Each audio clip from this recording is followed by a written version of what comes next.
What's up guys, NepentheZ here and welcome back to another episode of The Road to Glory. We are starting our FUT Champs run today. The team on the screen is the team that I'm going to be entering the first 10 games with. Chan, Fernandinho and Firmino, Hazard, Ibra and Sterling, with Marcelo, the team of the year, Ramos and PK and Hector Bellerin, and then David De Gea in net. Of course, somebody alerted me to the fact that my whole defence, in fact my whole team pretty much, apart from Fernandinho and Chan and Ibra, Fernandinho, Chan and Ibra, my whole team is high, medium work rates. All four of my defenders have high attacking work rate, which might be a problem, but might not be a problem. Lots of good comments from today's video. I've got 1, 2, 3, 4, 5, 6, 7, 8. I've got 10 comments. So this is going to be one of those days where I've picked some good comments that I'm going to end up not reading out. And some of you guys are going to be like, oh my god, he never reads my comment out. And I comment it all the time with thousands of likes. And so on and so forth. But fear not, we're going to try and get through as many as possible. And the first comment that we're going to take is from Blue Sky. And I wanted to read this one first, even though I didn't pick it first, because this is my video and I do what the hell I want. He says, I can't believe this series is so addictive. Like, honestly, has come into my daily routine. Keep doing what you're doing. Love your vids. And I thank you so much for that support. For everyone in general, like, it's crazy, right? And I know I mentioned this a fair few times. I started this second channel to play other games, but also to have a home for the Road to Glory. And what ended up happening was the Road to Glory started getting such a cult following that it just became my second FIFA channel. I now upload Road to Glory on this channel and everything else on the other channel. And that's fine, I'm totally okay with that. What has happened over time is the video views on this channel are edging ever so closer to the video views on my main channel, which is just mental. You know, I'm very, very appreciative. One thing that I wanted to talk about briefly before we get into some more of the questions and stuff for today is the fact that I truly hate my attitude during FUT Champs. And I wish, I literally tweet out as well, I wish I had the mental fortitude to not get upset when things go against me in this game. And I don't just mean bad luck or bad touches and stuff. Like, sometimes when I play against someone who's just considerably better than me, I get irrationally angry because I can't do anything about it. It's one of those things that just, you know, it bothers me. And I feel like there are times, specifically through Twitter more than anything else, where people just get this kind of stigma of myself that it's a negative experience all the time. And, you know, sometimes I just talk about FUT Champs and I'm, you know, just happy talking about FUT Champs, and people just, because of what's gone on in previous weeks and months, people assume that just because I'm talking about FUT Champs, it's coming with a negative connotation. So I tweeted out today, for example, I've gone from 9-0, which we were, you know, you'll see on here, to not quite as good as 9-0, and I was literally just tweeting out like, hey, this has been my weekend so far. You know, I'm not playing the best, and hopefully we can pick it up going into the next few games. And I was just met with a bombardment of people like, oh my god, stop complaining, why are you complaining? And I kind of just don't want that kind of stigma. So I need to figure out a way to portray me better across social media, where, like, with people understanding that when I'm talking about something, whether it be a negative thing or a positive thing, it doesn't necessarily come from a negative position. Like if I say, you know, oh, I was 10-0 and now I'm 10-10, I've been playing really bad. That's not me complaining or anything. That's just me letting people know. So with that being said, with how much kind of just anger comes with FUT Champs, and again, I kind of wish I was just good enough that the anger didn't come. I wish I was better at this game to the point where it didn't upset me, because if I was getting 35 wins a week and only in 4 or 5 games was I getting to that point where it was like a little bit frustrating, I wouldn't get irrationally upset. But because I end up losing anywhere from sort of 8 to 15 games a week, I genuinely do get irrationally upset, and it's very, very tedious, and it's not a good look. It's not a good look, and I know it's not a good look, but it's so hard, man. When you're in the heat of the moment, I get so angry, and then as soon as the game's finished, or within like a few minutes of the game being finished, I'm like, what difference does it make? Somebody summed it up so perfectly today on Twitter, where I tweeted out like I'd lost, like I went on a bad patch in tomorrow's episode. I got hit a bad run, as I do when I play on Saturdays, and somebody tweeted me back saying you should just count yourself lucky that you get to play FIFA on the weekend all day. He's right. He is right. I was like, you know what, he's right. Look at what I do. How can I complain? I know everyone's entitled to have their opinions and their problems and their issues and stuff, but ultimately I get to play FIFA for a living, and it's not even like success in FUT Champs is tied to success in YouTube, because I've been successful to a degree on YouTube for many years now. This will be my 6th year. This will be my going into my 4th year. I've had 3 years of being a full-time YouTuber, but 6 years or so, almost 6.5 years of being a YouTuber in general. So the fact that the FUT Champs has never been in the game before this year means that my success on YouTube is not tied to my success in FUT Champs. So I shouldn't let it bother me so much, because it's just ridiculous. Anyway, moving swiftly on, Charlie Tucker says, hey Nep, hey Charlie. I already have Player of the Month Harry Kane, but do you think I should complete his League SBC for the packs and save them for Team of the Season? He's probably around 200k without including the 40k you get back for completing it, so I was wondering if you think it's worth it, and if I ever needed him for an SBC, I'd be willing to use it. Keep up the great vids, I love the content. Yes! In fact, I've already recorded the live section of today's video after the post-com where I talk about exactly that. I will be doing over the next few weeks. I'll be completing the Harry Kane SBC. I'm not going to do it now because price is like at a premium, and you know what, like for FUT Birthday next week, which starts Friday, there's going to be promos, potentially free packs and SBCs and stuff, and it's just going to just destroy the market as per usual. So I'll wait until there's some promos out and stuff, and then I'll build the teams, and I am going to start saving every pack that I get on this account that is not from FUT Champs rewards. I'm going to save. So whatever we get in FUT Champs this weekend, be it Gold 1, Elite 3, Elite 2, I'm going to open those packs like normal. Every Thursday night, 10 o'clock, boom. Oh, well, 6 o'clock now it is. Boom, open those packs. The video goes live at 10, happy days. But every marquee matchup, every SBC, every League SBC, etc., every Player of the Month, and so on and so forth, every pack that I managed to get that's a worthy pack, so any 7.5k packs, 15k packs, 25k packs, 35k packs, 45k packs, 50 packs, 55k packs, 100k packs, so on and so forth, I am going to save. Any like gold packs or jumbo gold packs or premium silver player packs, etc., I'll open those, because I suppose the premium silver player packs we could get some Team of the Seasons in. But yeah, it's time, in my opinion, to start that train of saving, and it also may be time in that sense as well to start thinking about getting a few drafts done and dusted, to get some packs for draft saved up in the store. Like for Team of the Year, the week before Team of the Year, I sat there and played a load of drafts, and we had a load of good packs to open, and I ended up getting nothing. Right now, we've got about 8 weeks, maybe 9 weeks before Team of the Season. I'd say probably about 8 weeks before Team of the Season starts. So if I did 2 or 3 drafts a week, I know a lot of people don't particularly like the draft gameplay, but I don't have to show it. Maybe I could do that on stream or something. But yeah, if I do sort of like 3 to 4 drafts a week, even if I only came to the 2nd or 3rd round in each draft, I would end up with a huge amount of packs by the end of the 8 weeks, so that we could potentially pack a whole bunch of Team of the Season cards. Team Sinestro says, is it me or is Nepo's face cam slightly green? In the last video, I don't know what was wrong with the face cam. When I put it into Sony Vegas, it was even worse than what you saw it. I used like the color corrections and stuff to get it to a reasonably watchable level.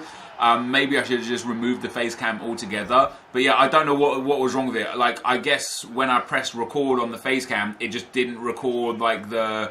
You know how it like records in RBG, like red, blue, green, and then it mixes the colours to get the colours. I guess one of them just didn't record or something. I literally can't even explain it. I don't know why it was green. When I'm recording, I'm looking at my camera right now, and everything's fine. When I looked at my camera during that video, everything was fine. So something between like the kind of rendering of it, like when I clicked stop recording, whatever happened there, ruined the face. I don't know. I've made the best out of a bad situation. I apologise. Rezan Yildiz. He says, hey Nep, I have a question for you. I know how to do the low driven shots, but how do you do the low driven shots? Do you hold the sprint button or do you release it just before you power up? In the clips, it looks like you're holding the sprint button in. I practiced this low driven shot method for about 2 to 3 months, but I can't master it. It either goes wide or straight at the goalie. Do you have some tips? Because you low driven shots almost always go in and the shots look perfect compared to mine. I practiced a lot in the practice arena and in the skill games. What can I do to improve? Thank you. Have a nice day or night. Very fair question, dude. One thing I will say is that it may appear that a lot more of my shots go in because you only see the shots that go in. Unless you watch me on stream where you'll actually see a lot of them miss as well. You don't see the ones that miss, you know. And I do miss a fair few. They are not...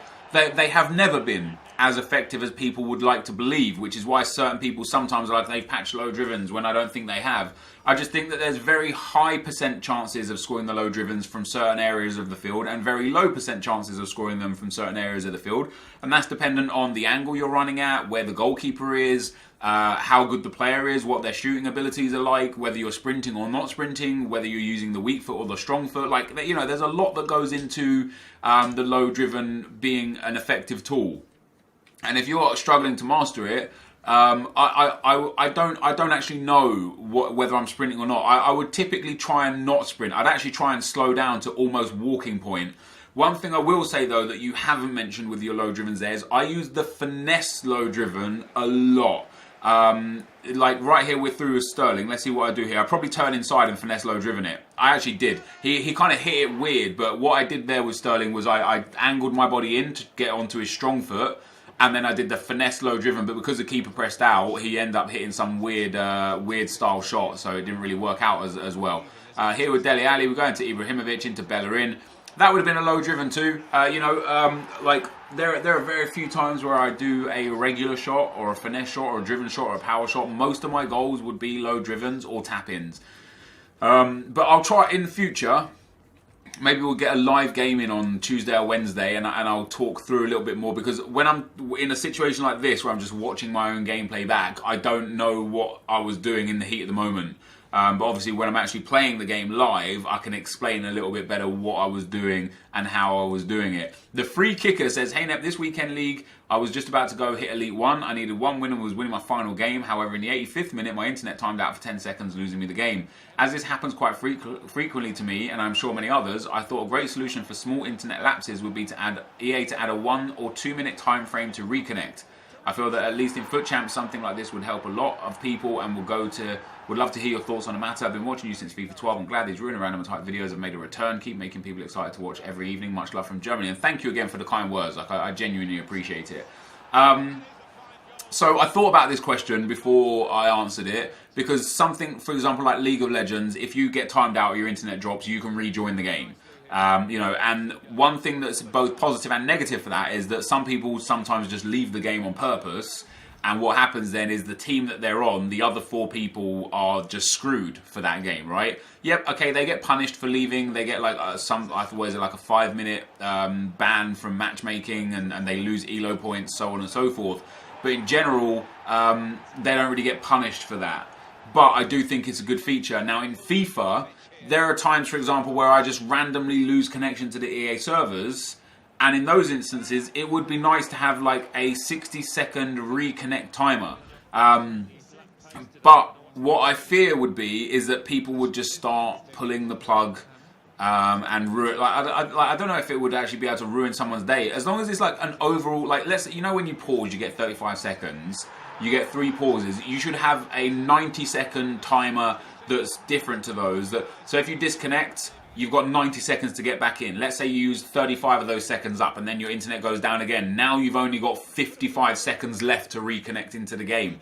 It will be quite tedious because it'll be like, some people will sometimes like pull the plug and just make you wait that extra 90 seconds before it fully disconnects them. But yeah, ultimately it would be a good feature to put into the game, and it would resolve a lot of disconnect losses and disconnect issues in FUT Champs, because people could just reconnect to the game and carry on playing. Like when they disconnect, it would have to hit like a pause, and then go back into the game when they reconnect. And then when the timer's out, the timer's out. Like if you can't get your internet sorted within 90 seconds or so, then that's too bad. But also then, if it is EA's fault, 90 seconds is plenty of time to get back into the game. FIFA Chef says, hi Net, first of all, amazing content, been watching for several years now. I was thinking about Team of the Season and how every single Team of the Season card will be 85 plus with a few exceptions. Most of them will be 88 due to the fact that Informs have had larger upgrades in previous years. Does this mean that a very large majority of the cards released will be a walkout, or do you think that EA will maybe make 90 plus Team of the Seasons as walkouts and keep the others as normal? Because the walkout system was originally introduced for the best players in each position, but you could easily see a 75 rated non-rare who's got 3 Informs get a walkout Team of the Season. Would love to know what you think. Love from Canada. I believe the walkout structure is still very much the same. So, for example, like an 80, like Mictarian right now is a walkout, But if there's like a few informed right mids in Team of the Week that are 86 rated, Mkhitaryan is actually no longer a walkout, I understand. I do believe it's literally just 50 people at any given time that are walkouts. I may be wrong on that. I honestly, I don't know the answer to your question. It's a very interesting question. It'd be good to get the thoughts of people watching the video. But ultimately, I don't know the answer.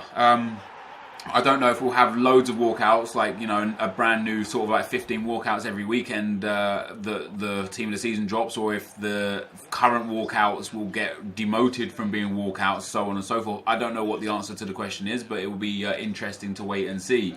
Ben Strick says, hey Nep, I'm a gold 2-3 player, but it seems impossible for me to get gold 1. After a win streak, I'm getting matched up against super teams with red cards. Do you think that win-lose streaks affects your opponent should come up against Love the Vids? That, my friend, that, Ben, is the $1 million question right now. I am so frustrated is probably the word I'm looking for, that we don't know how matchmaking works and what affects how matchmaking works. I don't like that. I don't like the fact that I don't know why I come up against someone that's easy one game and someone that's difficult the next.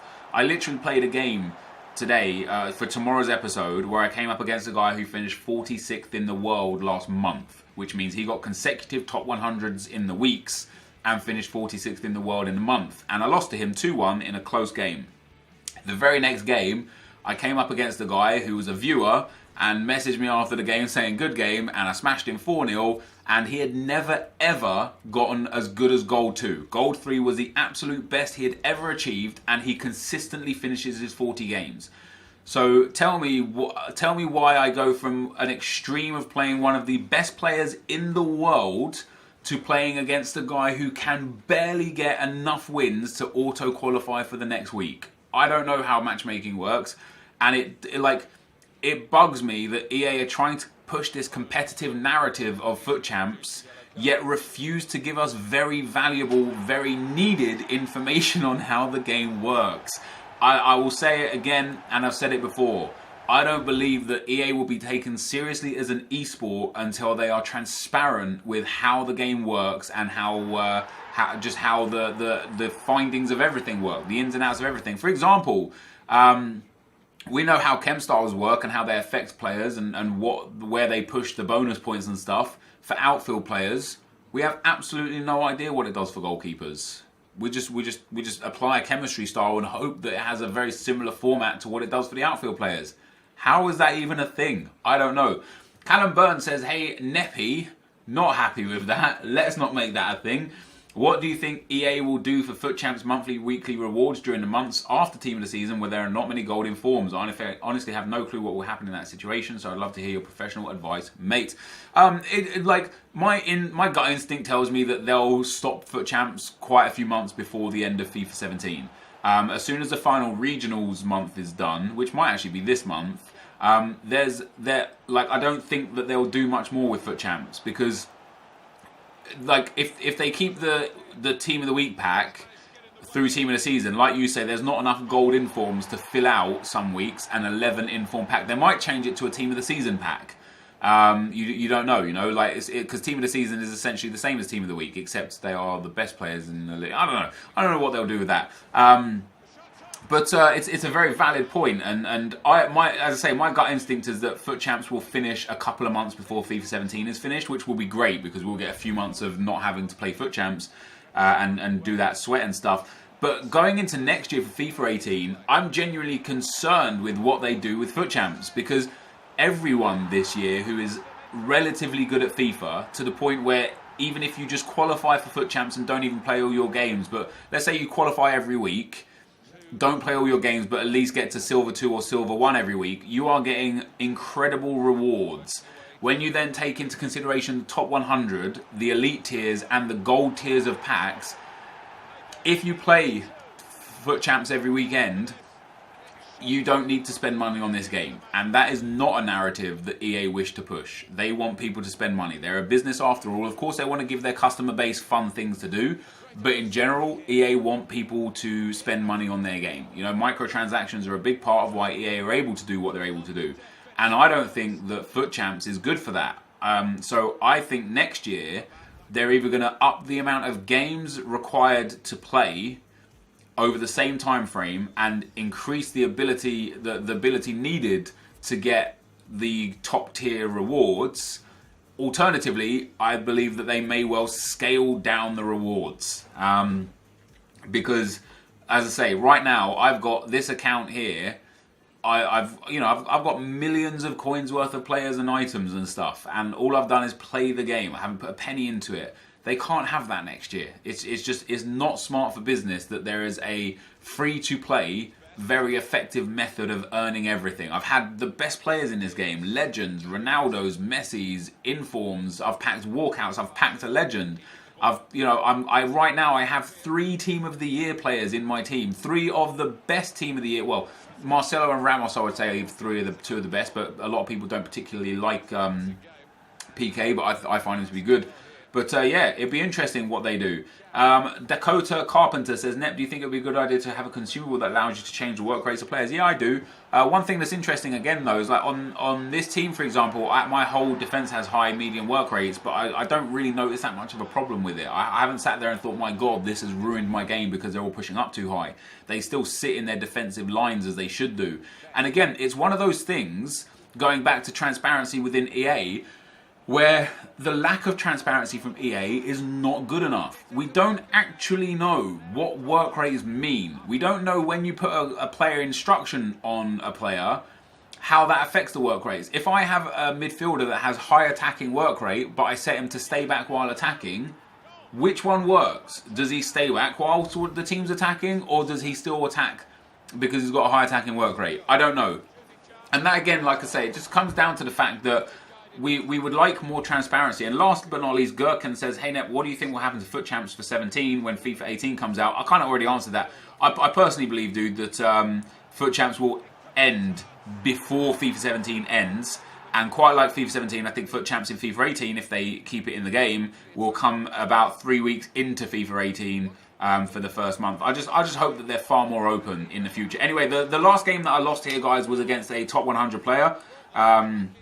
He was a very good opponent, better than me by far. I gave it my best shot. I played my best football, my best FIFA. I'll end up losing 4-3 in a game I deserved to lose. I think I've got hair on my mouth. I think 4-3 was probably a little bit flattering for me. It could easily have been 5-6-1, but I managed to pull a couple of late goals back. Didn't really make much of a difference in the overall result. I still lost. But that is it, guys. We are 9-1 after our first 10 games, which is a great place to be after the last couple of weekend leagues that I've had with all the disconnects and so on and so forth. So very happy with that. But that is the end of the gameplay. Let's get into the lives. So, guys, after 10 games this weekend league, a much better return on our investment of time. We've got 9 wins and 1 loss. The 1 loss came to a guy called Sting. Let me get his. Was it Sting? Hold on, let me go get his. Let me go get my recent players here. Was it Star? Yes, Starling 821. If you look him up on FootWiz or Foothead or whatever you use, Footbin, he has featured regional 82nd. So I guess that was European region. I guess that was just outside the. It actually said overall rank was 107th, and in fact, I added him as a friend. And right now, he might be in top 100. He's got 16 wins right now. In terms of the month, is he in top 100 right now? No. So he's got 112. And as you can see, Marshall is on 115 wins and is in top 100 for the month. So Starling beat us 4-3 in the 10th game. Thoroughly deserved the win, and is a top 100 like that kind of player, like obviously an elite tier player. He got 35 wins last weekend. I deserve the loss. And what was great about this weekend league, and even that loss, like I went 4-1 down, and I'm trying to tell myself this weekend league to stop panicking, stop getting frustrated, stop getting flustered, and just keep playing. Play every game, even when you're losing, even when you're winning. Play like it's 0-0, and just try and do the best that I can. Because as long as I know I come out of every game having done the best that I could, I can't be angry at the end of it. What a lot of things happen for me in the weekend league is I'll finish my 40 games or 30 games or 35, however many I choose to finish. and I'll be left so angry with myself because I didn't play my best, because I let my emotions get the better of me, or I lacked the composure to do good. But as long as I stay, you know, as a first world problem as it is, playing FIFA, I understand, but as long as I stay strong whilst playing, that sounds so gay. As long as I just give it my best shot every single game and don't let anything get in the way of that, I can't be mad at the end of it. And it's worked for us this weekend league, because I've gone to 9-1. I put Firmino, and I actually put Costa and Dele Alli in for Fernandinho, and who else did I take out? Oh no, Emre Can. And I enjoyed Dele Alli a lot. I actually enjoyed Costa as well. I think he scored the winning goal for me in one of the games. What I think I'm going to do for Dele Alli, because sometimes I switch to the 4-3-2-1 now, is I'm going to give him a defending card every single game, because it just boosts his defending up to a point where, look at that. He's club 80. He's Ruud Gullit. Yeah, okay, he's got high medium work rate, so as a CDM he might not be like the perfect specimen, but when we set him to stay back while attacking and potentially going defensive, I only usually switch to the 4-2-3-1 when I'm trying to hold on to a lead in a tight game. But in general, I've been playing some good FIFA, and I've been getting lucky in a lot of the games this weekend league, actually, being 9-1. If I was playing with the same kind of mental nonsense I was playing with last week, I'd only be 6-4 this weekend. There were 3 games specifically that I remember where I was 1 or 2 goals down late in the game, and in extra time as well, and I managed to just keep playing, and I scored a couple of late goals, and it started picking me up some wins. So again, if I could just keep playing like this, the aim is still going to be just to get to gold 1, really. Just if I can get to gold 1 with no problems, we'll then focus on going for elite. But I don't want to stress myself out. I've played 10 games on Friday. If I play 10 more games on Saturday, I might play a few more games tonight, actually. It's still early. It's only 11:30 on Friday. So I've still got about 3 hours of me not being tired and being able to play games. So I could easily fit another 4 or 5 games in that time. Maybe get myself to, I'm happy with a 3-1 win-loss ratio. So even if I can get to 15-5 after being 9-1, if I go 6-4 in my next 10 games, I'd actually be content with where I'm at. Again, as long as I'm playing to my best ability, no big problems with that. I'm really, really enjoying Raheem Sterling. I cannot for the life of me remember why I got rid of him, because I got that red Theo Walcott, but it was a mistake. This purple Sterling is just so good. This defense is ridiculous. Somebody pointed out to me that all of my defenders have high medium work rates, and that is true, which is bizarre. It is bizarre. And it might be one of the reasons why most of the goals that I'm conceding right now are cutbacks. And I talked about this on my pack-only account as well, and on Twitter. I've conceded more cutbacks today in 20 games of FUT Champs between the 2 accounts than I've conceded in the entirety of FIFA 17 so far. And it makes me wonder, I didn't play many games on Ultimate Team since the new patch came out on Monday. In fact, nearly no games. I think I played a few Division 1 games on this account, and that's it. Literally like 3 or 4 games. And I wonder if, again, like with every patch, the gameplay changes a little bit. I wonder if it's just changed again, and it makes certain, maybe a D-line sits higher, maybe they tuck in more, maybe chip through ball's working now. I don't know. It's a difficult one to explain, but I'm conceding far more cutbacks than ever before. But more importantly, guys, I'm 9-1 right now. As long as I can get up to like 16-4 would be like ideal, because then that's me on course for Elite 2. But 15-5 would still be solid, because that's me on course for Elite 1. So if I can't go 6-4 in the next 10 games, then so be it. Hopefully, I might play tonight until I lose. Maybe I'll play, maybe 1 game, maybe 3 or 4 games. But yeah, that's where I'm at with this account. I'm really enjoying this midfield. The reason why I took out Fernandinho, I love Fernandinho. I find him to be a remarkable player. But the problem is, he's not clinical enough. He gets into so many good, the way I was playing was this, right? So I was playing, was I playing like this? No, I was playing like this. This is how I was playing. So the problem is that Fernandinho, who actually doesn't even get strong links here, I must have been playing like this, right? Yeah, because he gets a strong link with Sterling, and Firmino gets a strong link with Chan. Because for whatever reason, with FIFA, the midfielder you want to go forwards stays back, and the midfielders you want to stay back go forwards. It's weird. When I was playing with a flat 3 and had Matic at the centre of the park, Matic would always be up the field. So I put Matic to the side and Costa in the middle. Matic is still always up the field. I get into positions with this team where, with the outside backs like this, where Fernandinho was constantly getting in good scoring positions and wasn't finishing the chances. So that's why when he got injured, I put Dele Alli in, and Dele Alli was finishing the chances. Dele Alli also gets the strong link from Sterling, so is suited here. I know this is quite an offensive midfield. In fact, almost everyone on this whole team, except for Ibrahimovic and Chan, I think, are high attacking work rates. Yeah, everybody is high-medium, with exception of Chan being medium-medium.